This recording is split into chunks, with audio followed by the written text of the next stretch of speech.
This is new for me. This is streaming in the YouTube Shorts feed, I assume, if I'm doing this correctly. All right, just giving you a little bit of instant reaction to the College Football Playoff Committee absolutely screwing the pooch once again. Brutal for everybody who is not an SEC fan. Brutal for the Big 12. Brutal for the ACC. Brutal for Miami in particular, but also potentially SMU. All right, so the rankings are as follows: Oregon, Texas, Penn State, Notre Dame, Georgia, Ohio State falls to 6. None of that is really very surprising. Tennessee at 7. SMU is at 8. Okay, now remember that, because as of right now, SMU is 3 spots in front of Alabama. So SMU going into the conference championship game is 3 spots in front of Alabama. The College Football Playoff Committee has previously said they will not punish teams for losing in a conference championship game. However, today, Ward Manuel himself actually dropped a quote that, let me see if I can pull it up for you here specifically.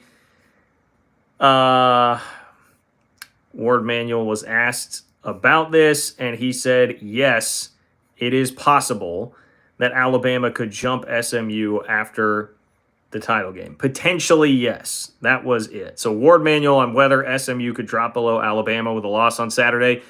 Potentially, yes. Potentially, yes. Ridiculous, man. That I guess is where we can start the bidding at the clown show that we got out of Ward Manuel, who is the College Football Playoff Selection Committee chair. I don't know if I mentioned that already. The College Football Playoff Selection Committee chair, Ward Manuel. So he says potentially yes, SMU could drop below Alabama. Also, by the way, Alabama is actually in front of Miami by 1 spot. So we've got SMU at 8, Indiana at 9. They will be safely in. Boise State at 10. More on them in a moment. You guys know this is a Big 12 Central Channel. Boise State at 10 being in front of the entire gamut of Big 12 schools is a freaking joke. And if you guys have watched my regular YouTube channel, you are well aware of that. Please subscribe if you have not. I'll give you full live shows on Wednesday and Sunday. But Alabama is 11, Miami is 12. So if you see that and think, all right, well, what's wrong, John? Miami's in. No, Miami is not in because of how all of this works, right? You've got auto bids and Miami is out. That last spot goes to Alabama. You're going to have a Big 12 champion who right now the Big 12 teams are ranked Arizona State 15, Iowa State 16, and BYU 18, Colorado 23. But you're going to have a Big 12 champ get in there and bump number 12 out. So that means Miami is out. Miami is out in favor of Alabama. Miami only has 2 losses. Alabama has 3. Alabama has lost to 2 6-6 teams, one of them being Vandy, the other one being Oklahoma. And Oklahoma smacked Alabama. That was a 24-3 game. Alabama looked horrible. They could not score. And allowing Oklahoma to score 24 points in the year of our Lord 2024, I've got news for you, my friends. That is not a good thing. Alabama is not a good team. Let me rephrase. Alabama is not a college football playoff worthy team right now. I am sorry. And while Miami certainly screwed up, I mean, all they have to do is hold on to a 21-0 lead at Syracuse. Yes, there's an element of this where they have themselves to blame. That is correct. But Alabama has themselves to blame, too, for getting smacked, you-know-what slaps, by a terrible Oklahoma team, losing at Vandy, who is another 6-win team. They have themselves to blame for that as well. Miami's losses, if we want to talk about quality losses, Miami's losses are to far better teams. Miami's losses are to far better teams. Syracuse is ranked. Okay, Syracuse is number 21 in this poll, by the way. They finished 9-3. That's a pretty good team. Georgia Tech. That's Miami's other losses. Georgia Tech. Do we want to talk SEC on that? Do we want to talk what we just saw out of Georgia Tech? Jumping up 17-0 at Georgia, taking the Bulldogs to 8 overtimes. One of the most ridiculous parts of all of this. that we watch that game and then we still come back around and have all of this flooding of pro SEC sentiment from the selection committee. It is unbelievable. Unbelievable. I feel for Miami almost as much as I feel for the Big 12. But Miami, if you put Miami on a neutral field right now with Alabama, I'm taking Miami to win that game. I'm taking Miami to win that game. They've got a pretty good defense, and this year, if Jalen Milroe can't run for 100 yards, Alabama is screwed. This is not the Bama of the past, but yet, as it was pointed out by Dennis Dodd earlier tonight on Twitter, Alabama has gotten every single benefit of the doubt possible from the selection committee all the way back to the BCS. That's that 2011 game, right? Oklahoma State fans, if I have any Polk fans that are watching this, back to 2011, you absolutely know that Alabama gets every benefit of the doubt because they should not have been in the national championship game that year as opposed to Oklahoma State after that loss to Iowa State, just barely missing out there. All the way back to that. Last year, Florida State, unbeaten Florida State gets left out. Unbeaten Florida State gets left out in favor of Alabama to get Nick Saban in there just to lose to Michigan. We could have had anybody go in there and lose to Michigan. Jordan Travis, Florida State, could have gone in and lost to Michigan.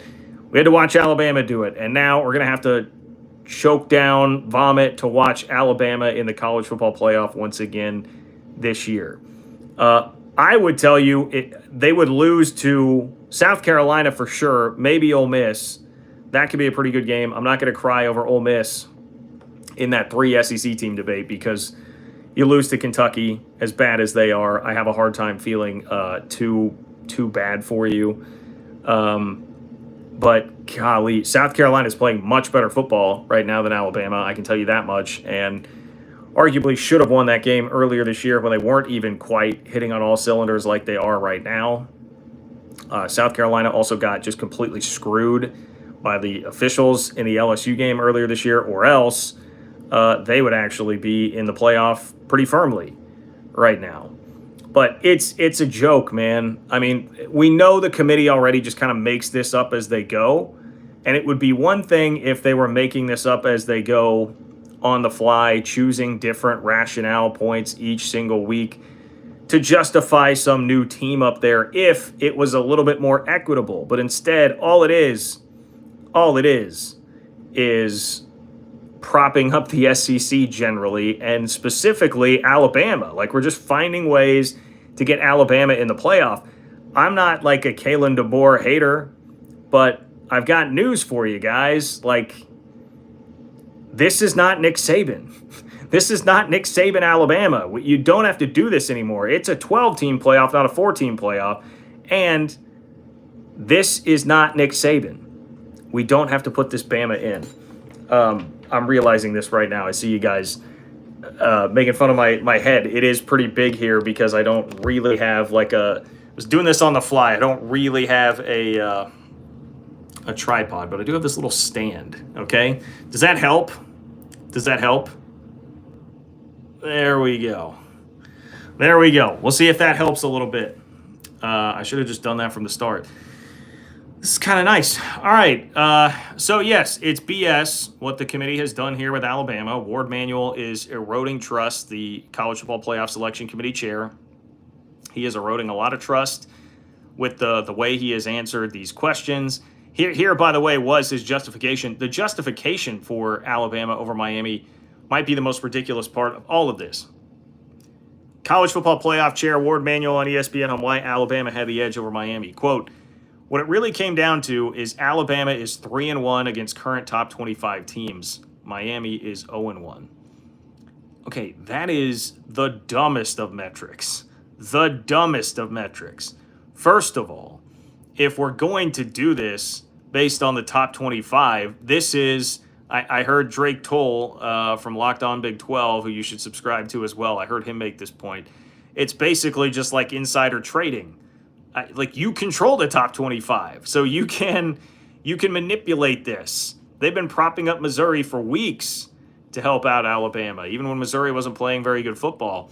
You can literally manipulate the system yourself if you are Ward Manuel and the committee here, to help that out. If you're going to use top 25 wins as a metric to really help, and you're only busting it out in this case because that means Alabama's 3-1, Miami is 0-1. Like, okay,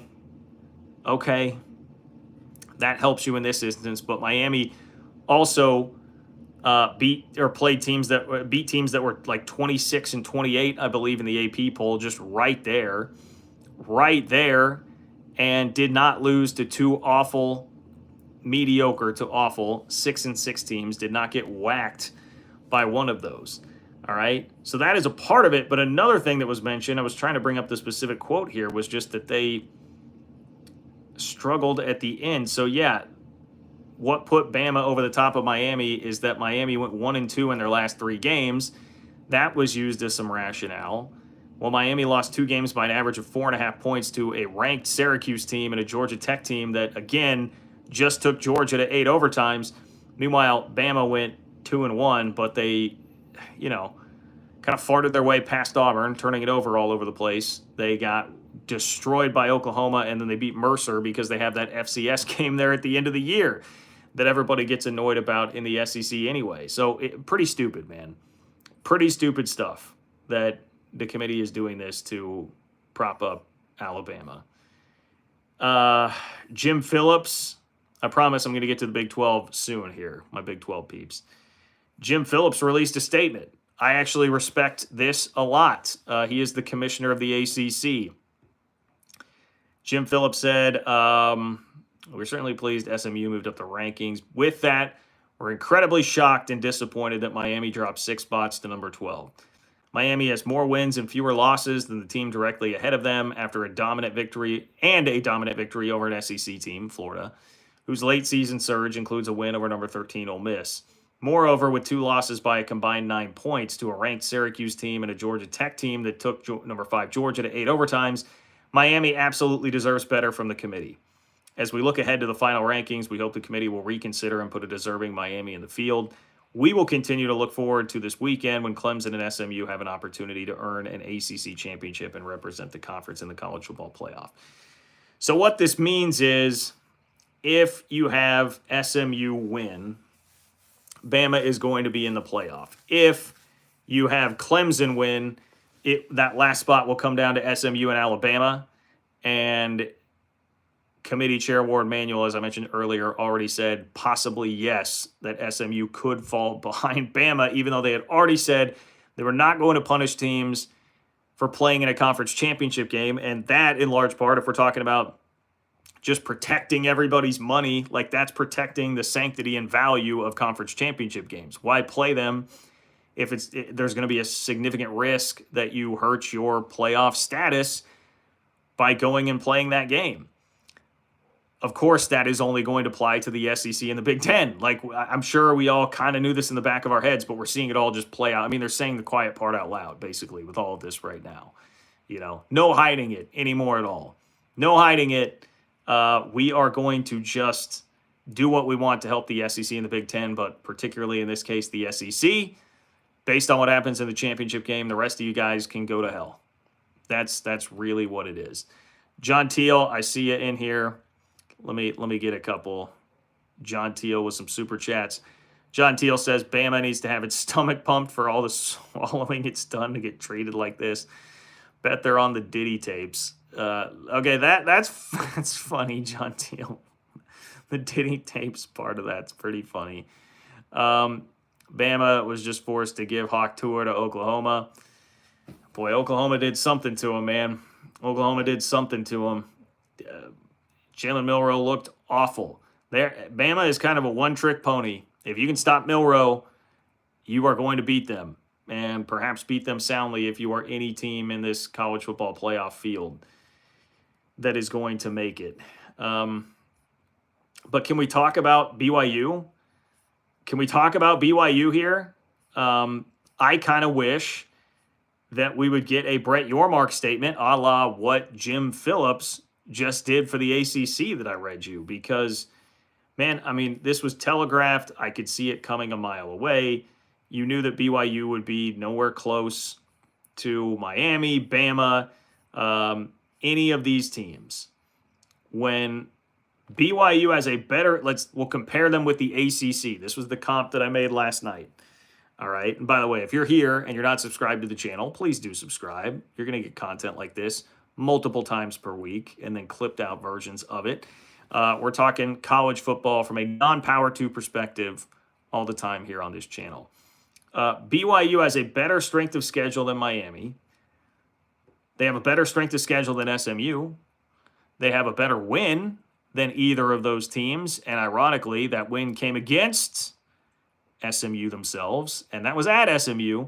Yet 2 lost Miami, and if SMU were to lose in the ACC championship game, 2 lost SMU would get consideration, obviously get legitimate consideration here for this field. BYU gets none. BYU is all the way down at number 18.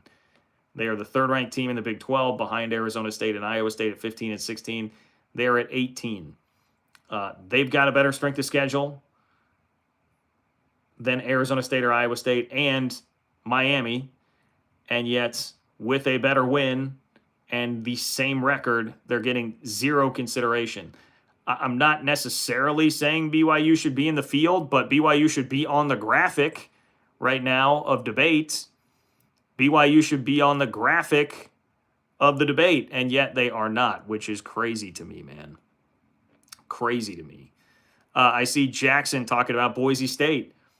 That's the problem. Not only, I mean, we can talk about like, hey, Arizona State, Iowa State, should they be in this same conversation too? They're behind South Carolina. They're behind Ole Miss. They're behind Alabama. So they're behind 3 3-loss teams. BYU is even behind a 4th 3-loss team, which is Clemson. Another sign of disrespect there. But Boise State is up at 10. What are we doing with Boise State at 10, man? What are we doing with Boise State at 10? Here, Ram. I see Ram. You're talking about week 2. Well, let's talk about September, because the only thing that is holding up Boise's resume here at this point is the fact that they hung close with Oregon back when Oregon was almost losing at home to Idaho. Okay? That's it. Like Boise, yes, Boise has 1 loss to the only undefeated team. They do. Who have they beaten, Maniac? Tell me who Boise has beaten. Because it's nobody. It's UNLV and nobody. Once again, BYU, much better win, winning at SMU. BYU clubbed K-State. Arizona State won at K-State. They just beat BYU, who is ranked 18th there.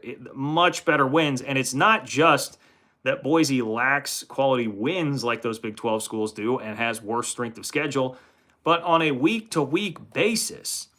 You know, the top 25, I hear Josh Pate talk about this a lot. It's really dangerous to only talk about the top 25 wins, because the rest of those games, you have a lot of teams that would be like 25 to 35, 25 to 40 that you're playing on a weekly basis. Instead, Boise is playing Wyoming and winning by 4. Maniac, yeah, Washington State sucks. Washington State is not good. Washington State lost 3 straight to end the year. That is not a very good team, okay? Washington State is not in a conference. I feel for them. They did not play a difficult schedule. Washington State lost to New Mexico, Oregon State, and Wyoming to end the year. New Mexico, Oregon State, and Wyoming to end the season. Washington State is not a quality win. Not a quality win, my friend. So that's the problem here. There's no meat on that bone for Boise. I watched a lot of that Wyoming game. They needed a touchdown late in the game to beat Wyoming, dude. Come on with Boise. It's ridiculous. Boise beat the Beavers too. Do you know what Oregon State's record is? Pop quiz. Who can tell me in the chat? Who can tell me what Oregon State's record is? Oregon State's 5-7. They're 5-7. They played a conference-less schedule, mostly against Mountain West teams, and they did not even get bowl eligible. Not a good win. Not a good win. The Boise thing is ridiculous. It is ridiculous. And I know Brett Yormark campaigned against this a little bit when he hopped on the broadcast on Fox the other night for K-State, Iowa State. I'd like to see a little bit more fire out of him here, to be honest, because Jim Phillips put out his statement about Miami, Alabama. I would imagine that a large part of why he is not is being concerned about optics of it, because, I can already see people in here hitting me with it, like, oh, how pathetic is it to be arguing against G5? Well, that's the position the committee has put us in because of their nonsense. So you have to fight those battles. You have to try to. And the Big 12 has been trying to, right? I mean, you had the Twitter clapback against Nick Saban that already happened. Like I said, Yormark did go on TV and campaign just like he was Saban in 2022. He is trying, but you're going to have to do some more, because it's just crazy that you're going to have to sit there and root for UNLV to beat Boise. And I guess hope that UNLV then doesn't jump Arizona State or Iowa State, whoever wins. Maniac, I can respect Boise and say that they are not the 10th ranked team in the country. I respect Boise. I respect Ashton Jeanty. But the Heisman winner is a guy who plays for Colorado named Travis Hunter. And Boise State is about the 20th best team in the country. So that's the reality. And I can respect the 20th best team in the country, but I don't think that they should be ranked number 10 and get a first-round bye in this college football playoff. So that's the problem. That's where we differ here. So, yeah, and Boise, again, I've said this before, I will say it again, Boise is not the enemy. This is exactly what the powers of the sport would prefer. They want everybody arguing amongst themselves while they take all the riches. You guys can say Ashton Jeanty is the Heisman winner all you want. Come back here in, when is the Heisman ceremony? 2 weeks? Yeah, December 14th. All right, come back here in 2 weeks and we'll talk about who wins the Heisman. We'll talk about who wins the Heisman, because it will be Travis Hunter and it will be deserved. Ashton Jeanty is magnificent. He is a magnificent running back. I think there is more novelty to what Travis Hunter is doing. Simply put, yes, it's the 5th best rushing season of all time from Ashton Jeanty. That is great. It is a rarity that we see that, but we have never seen somebody compete as one of the absolute best receivers and defensive backs in the country for an entire season. I know people will try and argue with me over all of that. That's fine. You can, but Travis Hunter is in the top 3 of multiple major receiving categories, and it was a snub that he didn't get a Thorpe Award finalist. He is a lockdown corner as well. He's a lockdown corner. And I'm not somebody that would look at the highlights of, like, the freshman quarterback at Oklahoma State just lollipopping one to him and being like, oh, my God, look at this. What a highlight. I won't do that to you. It's not really the interceptions that do it. It's the fact that he just locks his dude down basically week after week. Cat Fan in Huskerland, a.k.a. Daniel Osborne. Appreciate you, Daniel. Aoka Lee sets the K-State scoring record today. Yes, Lady Cat's playing right now. I did not see it live, but saw it on Twitter. Congrats to her. But yeah, I mean, that's the problem the Big 12 is facing. That's the reality. Another thing that is crazy about all of this, and it's something that started to be discussed on Twitter, and I'm going to go more in depth on the live show. I'm going to go more in depth on the live show tomorrow about all of this. But if you had K-State, Utah, and Oklahoma State as the teams that were all 10-2, instead of Arizona State, Iowa State, BYU, I think you would have a multi-bid Big 12, or you would at the very least be in this discussion. But that's the problem, is that these were not teams that were viewed as good going into the year, and so nobody respects them, whereas there was respect and like some clout built up for Utah, Oklahoma State, and K-State, but they had disappointing years. And so that leads to not being respected here, and it's too much based on beauty pageant and preseason expectations, and even within the context of the Big 12, it happens there. Now we'll go into next year with Arizona State, Iowa State, BYU, like having higher expectations. You will have Oklahoma State and Utah with lower expectations, and like if Whittingham sticks around and they land a good quarterback in the portal, all of a sudden they're right back up there. I guess they may still have enough residual juice from everything they've done lately to be fine, but you get the point. Like, somebody else rises up. West Virginia, if they make a good hire and all of a sudden they kind of come out of nowhere to be a strong team next year, like they'll have this same like sort of lag behind them in terms of respect at the end of the year. Like there is no reason that this trio from the ACC should be treated so much differently than the Big 12. I can even, like SMU, I can understand because they lost one game. By the way, it was to BYU. SMU lost one game. That's fine. But the other two, I mean, obviously Clemson with the 3 losses at this point. And then Miami, it's been a fairly soft schedule. It's been fine. But they are 10-2 and very, very easily could have lost another couple of games. So, it is what it is. I'm going to look at some comments here. I see Brian, what would make Kurt stop complaining? Well, Brian, let me ask you a question. What would make you stop watching? You seem to enjoy it. So thank you for helping run this up. If you are not a subscriber to the channel, please do subscribe. I appreciate everybody who does that, trying to reach a new audience here by doing the vertical stream. Miami has 0 ranked team wins this year. I mean, look, Miami's win over Florida did definitely age well. I will give them that. Hunter gets a boost because of his coach. Hunter is great. Genty would need a big game against a big SEC team like against Ole Miss.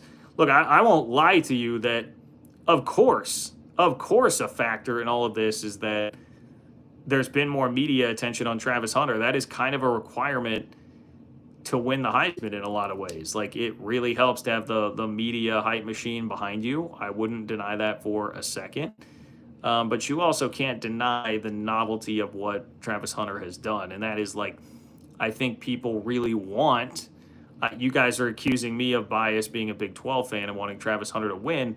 I think a lot of people have kind of the underdog bias here where they want the guy from Boise and they get annoyed with Colorado and all the attention and people don't like Coach Prime. And so they want the other guy.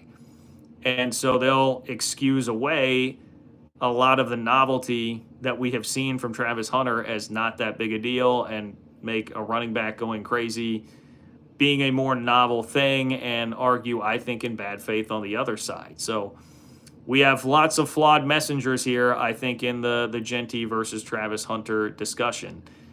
My vote goes to Travis Hunter. So take it or leave it. Take it or leave it. That's fine. I think this is probably going to wrap it up. I don't have a ton more to say, just some instant reaction. Rich, I know you're saying Maniac and Chris aren't arguing in good faith. They may not be arguing in good faith, but they can be useful. There's always, the old saying goes, it can be you can have a useful idiot. I can use those to make points and create content. And sometimes that is what those who come into spam a chat or be contrarian don't realize, is that actually really helps to have that dissenting voice that you can then launch off of and make good points. So, yes. OSUX, we need a national boycott of all SEC and Big Ten games. Well, I mean, I will say this.